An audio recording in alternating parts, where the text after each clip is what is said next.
Hi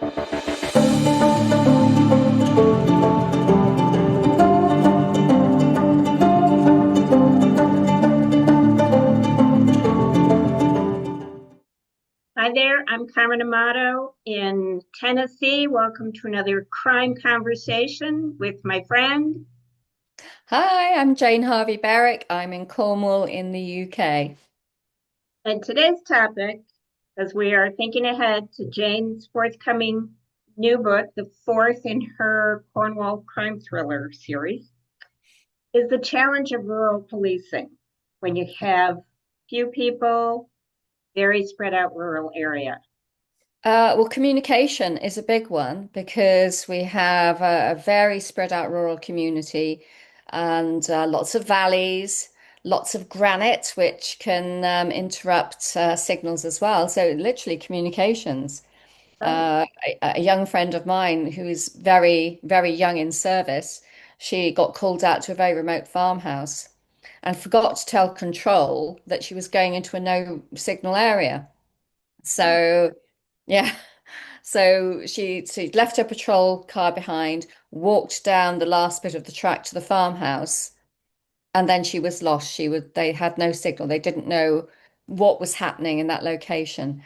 And bearing in mind you've got very narrow lanes, they're sometimes only one car width wide. You've got brambles and things scratching both sides of your car at the same time. It's not a paved road. We have a lot of that.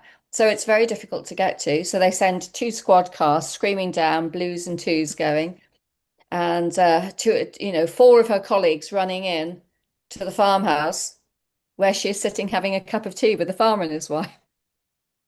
oh. That was a learning curve. But it happens. There are no signal areas, and you are really on your own then. And bear in mind that officers are not armed. We do have officers with tasers, but they're not in every car. Not every officer is taser trained. So you're literally using your wits and your skills at talking to people if there's a situation. If you really think you're in danger, then you go back to your patrol car and you radio in for backup. But backup could be half an hour away. Armed response, a good hour with small numbers of officers, and they tend to be out of the office most of the time.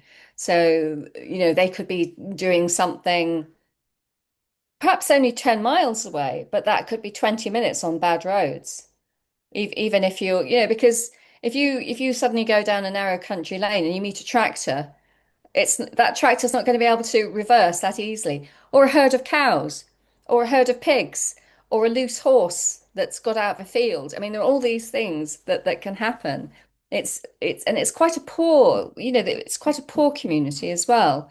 Some of the farmhouses, the most remote ones, they still have lead pipes going into the farmhouses. Oh, You Lord. don't tend to see the rural poverty because it's quite picturesque, but it happens. And all these things contribute to making policing a challenge in a different way than if you were in an inner city, for example. Okay. Given all those challenges, and you're writing about a true surf competition that happened Yes. in Yeah. Cornwall. Yeah. How many people come for an event like that that must Well, really tax yeah, the police? Dead Shore is set at a competition called Boardmasters. Does that look a bit? There we go. Get a picture of that. It's just a surfer in the background. It started off, 20 years ago with just pretty much just locals coming from around Cornwall. Now it's a big event with about 60,000 people coming into a town of 20,000, and there's pretty much only one road in and out. So the logistics of that, of making sure that there's park and ride and that people aren't taking their cars into the town centre and managing that number of people, that's a big part of the police's work. And as the competitions become bigger, it's actually on the International Surfing Association circuit tour now. So we do get surfers coming from all over the world, particularly from Europe, but also from Brazil, from America, from Australia.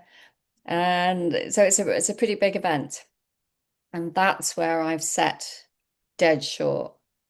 Well, we've both been reading the Shetland books by Ann Cleeves. Hmm. And her books capture that as well, the really remote location, how tough it is for the police to connect, and what do you do when there's a big event, Mm, and how mm. and the challenge of it. Yeah, I mean, the logistics there are even more difficult because from where I live to Shetland, to Shetland's main town of Lerwick, is about 1,000 miles. But from here to the top of Scotland, the mainland, United Kingdom mainland, it's about 500 miles. So you get to the top of Scotland from here, and you're only halfway there. You're a ferry or a plane or you're island hopping the next 500 miles across the North Atlantic. It's a very long way. So their logistics are even more difficult. I mean, she writes about if they want someone to come and do an autopsy, first of all, they have to get the body off Shetland. Yes. So it could be 24 hours delay. It could be 48 if there's bad weather. I mean, we have that here. I'm going to stay on the Isles of Scilly, which is about 30 miles southwest from mainland Cornwall in a few weeks' time. There is one ferry, and you can go by plane or helicopter, but if there's fog, they don't run. And if there's bad weather, the Selonian doesn't go, and you are just there. And my third book, Dead Reckoning, that's what happened there. They were so remote, nobody could get on and off the island except by boat, and that was very, very dangerous. So yes, yeah. Talk about being I'm not stranded. saying it's more dangerous than policing in a city. It's different, and you've got to. And so one of the main characters, Inspector Rigo, he comes from a city. He comes from Manchester, and apart from anything else, he gets seasick.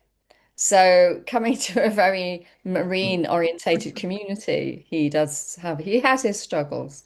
He I has would his suggest that if readers like Anne Cleeve's Shetland book, they will also like your book, Set in Cornwall. Thank you. That would be great because I really enjoy her books. I've read my way through them all. And in fact, her last Shetland book, she said, "No, no, that's it. I'm not writing about Jimmy Perez anymore." And she's got one coming out next Yeah. month. One thing Yeah. I Set on noticed, Orkney, set on different islands. yeah, but one thing I noticed that on Amazon, the new forthcoming book is not under the Shetland um, category or series name, but it's a separate Jimmy Perez uh, Mm. And his female boss, Willow. Willow Reeves, is it? Yes, Willow. yes. All right, Yeah. no spoilers. Go read Cornwall crime thrillers, read Shetland. You'll love them both. All right, we'll be seeing you next time. Thanks. Bye.